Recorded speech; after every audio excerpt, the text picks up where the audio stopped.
Hi, hi Neelam, and hi everybody. I'm happy to You had join you.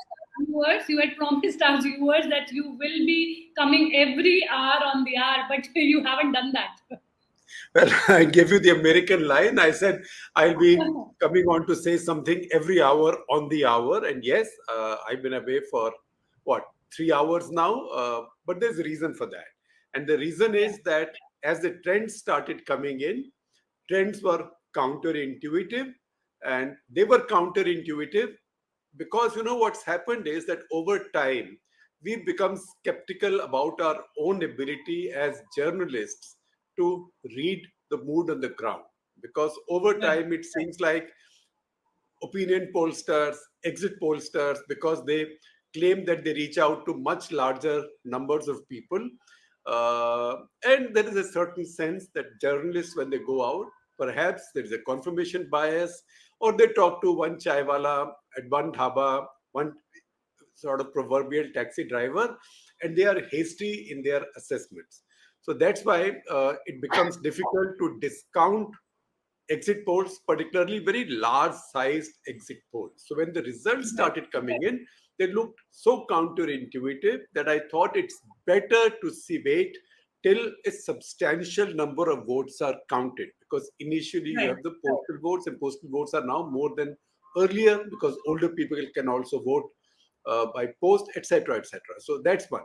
That's the reason I waited actually for the voting numbers to go above 20%. So as we begin to speak, I checked 2 minutes back, 18 crore, about 18 crore votes had been counted. So 18 crores out of the about 64.5 crores cast is more than 25%. It's almost 28%. So I thought by this time we can see these trends as fairly stable trends. Anything Right. can change, nothing is confirmed, right? In fact, Yes. if I may twist a metaphor, you cannot say it's all over, because it's never all over until the counting is done. So it's all over bar the counting. Counting is going on, and that's the reason, because the results, Yeah. the trends seemed so different from the expectations that exit polls had set, and all exit polls had set this trend, probably with the exception of Dainik Bhaskar's exit poll, right? And that's the reason I thought it's better to be careful. Not careful, it's better to be humble for some time. A little bit of humility didn't hurt anybody. Now please go ahead, now that I've given you my Yeah. explanation, since you asked for it. Yes. So we would like to know six highlights, from election trends so far that you think are the most sort of important as far as 2024 Lok Sabha elections are concerned. Well, I mean, highlights will emerge as the day goes on, but I would say about six things. Number one, this was a single issue election. Now, those who say this was a non issue election are wrong. There was no wave, yes, but it was a single issue election. And what was that issue? What was that single issue? It was Narendra Modi. This is what I said. I'm sorry to be self referencing, but when you get something right, there's no harm talking about it. When we get something wrong, we also acknowledge that. Last week's national interest, we said that Narendra Modi and BJP have made this election about just one issue, that is Narendra Modi. And similarly, the opposition, particularly the Congress, we had said they've also not been able to find a cohesion with another big idea. So their big idea was also against Modi. So this vote was either for Modi or against Modi. Now, if these trends hold and BJP falls short of a majority, right? If BJP falls short of a majority, then you will see that will be the biggest highlight of this election. That will be the key point. It was a single issue election. The single issue was Modi. It was said because the BJP had dropped 43%, 44% of their sitting MPs. It was said that there's only one candidate for the BJP in this election to for the BJP to win. That was Modi, and for the opposition, there was only one candidate to defeat. That was Modi. That's the number one thing. Number two, the idea of religion and polarization does not seem to have worked, because one, we see what's happened in Uttar Pradesh. Uttar Pradesh, both sides are running neck to neck and neck. So we don't know what will happen at the end of the day. we'll know by 5 o'clock or 6 o'clock. But the very fact that the two are running this close, it's not just because Muslims and Yadavs have gotten together and maybe a few Congress nostalgic old voter. It isn't that. A lot of the others have switched against the BJP. This could be many Dalits because we've seen a destruction of the BSP.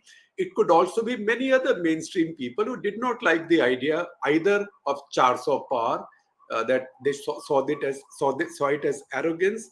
Maybe among the Dalits and OBCs, the idea that 400 par was intended to make big changes in the constitution, that took root.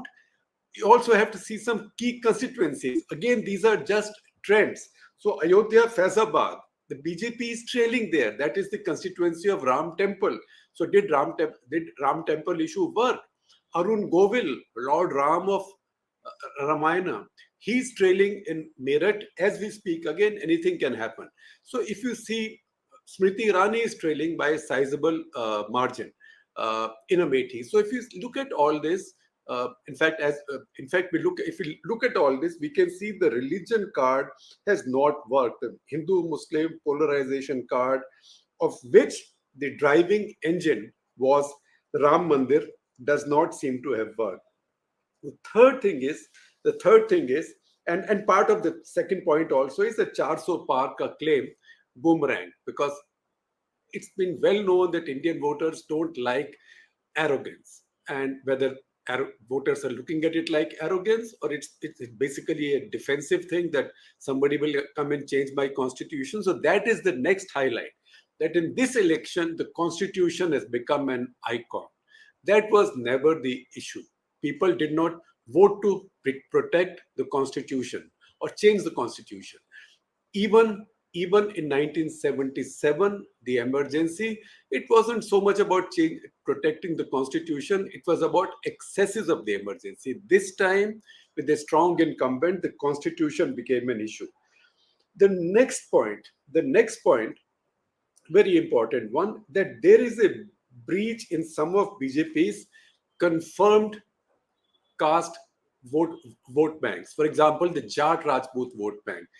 The trends in Rajasthan so far, the trends in Haryana, also trends in parts of Uttar Pradesh, they tell you that the Jat Rajput vote bank has been breached, and there is some breach in the OBC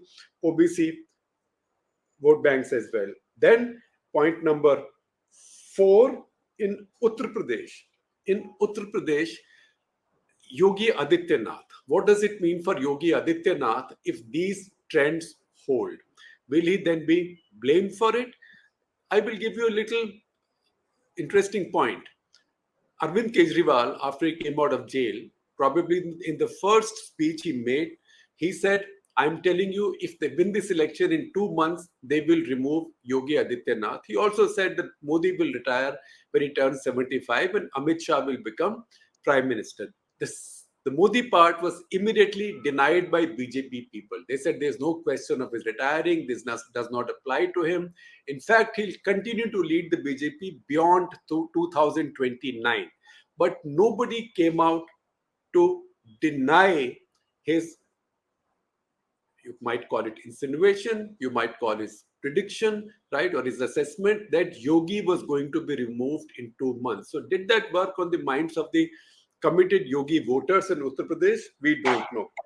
And next, very important point, and this is a meta point as far as our politics is concerned.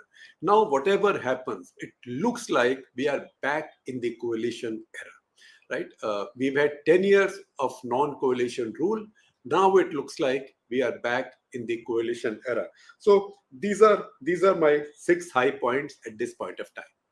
Right. But do you think these trends are a surprise? Why do you think they have come in? Well, there is surprise.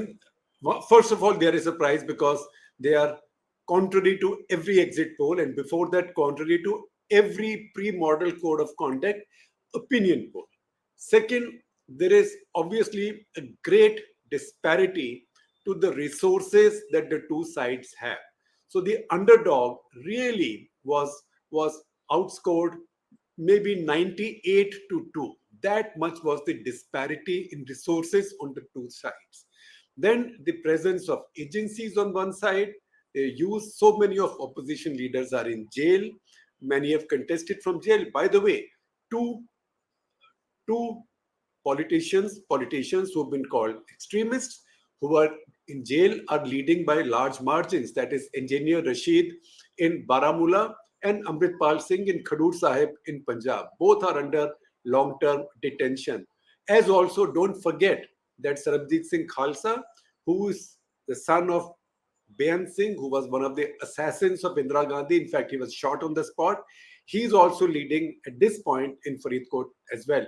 So this is now becoming a more regular politics in India, return of the coalition era. And once again, nobody needs to be anxious about it, because Mr. Ajit Doval, our national security advisor, he had given a speech on the eve of the previous election in 2019, saying that India needs three consecutive terms of a full majority government for to progress and to find growth. And I had responded with a national interest, saying that 25 years of data tells us that India actually grows better and faster under coalition rule. Once again, since counterintuitive is the flavor of the day, that is the word of the day, it will cause anxieties in many areas, but India is back in the coalition era now. But if these, trends hold, what it means for the BJP, Prime Minister Narendra Modi, as well as Congress and Rahul Gandhi? Well, first of all, the BJP has to review its current position, because the BJP, if they had declared victory in this one already, and in fact, they were preparing for 2029 to rule another 5 years. So they will have to review that and become more realistic, because in politics, actually, in any business, humility doesn't hurt, right? I mean, in a game of cricket, in a game of tennis, wrestling, boxing, on some day, everybody can be defeated someday by somebody, right? And the BJP should once again look at the basic figures. They had 37% vote the last time. Congress had maintained its 19.5%, say 20% vote in 2014 and 19, while getting devastated. We had always said that Congress party does not have to go to 37%. People used to laugh at the Congress party. And even when I mentioned that 19% figure, people, it means nothing. Congress supporters are clutching at the straws. We are not Congress supporters. We look at basic figures and basic politics. So the logic of Indian politics is that Congress doesn't have to go to 37% to give trouble to the BJP. We always said, and I think I might have written this 20 times in various places, that if Congress only goes from 20% to 25%, you will still get an NDA government, but it will be an NDA government. It will not be a BJP government. At this point, Congress is trending towards 27%. At 27%, if this holds, you will get an NDA government. I mean, the best the BJP can get is an NDA government if these trends hold. Trends can change in either direction. So that is what the BJP has to think about. And BJP also has to review its policy that it's followed in the last 10 years of basically salami slicing its partners, NDA partners, and then rejecting them and throwing them out and moving into their vote banks. Because even the new allies of the BJP will be watching that very carefully. For example, TDP will be watching that very carefully. That is the other thing I want to say. Give me a minute, Neelam. That Yes. TDP, the victory of TDP and Chandrababu Naidu is a very significant event in Indian politics, because Chandrababu Naidu is not just another regional leader. Chandrababu Naidu is a substantive leader with a national profile, with large, big ideas, right? He's won elections in the larger Andhra Pradesh earlier. He's had national ambitions. He came close to prime ministership under United Front government. Didn't happen at that point of time.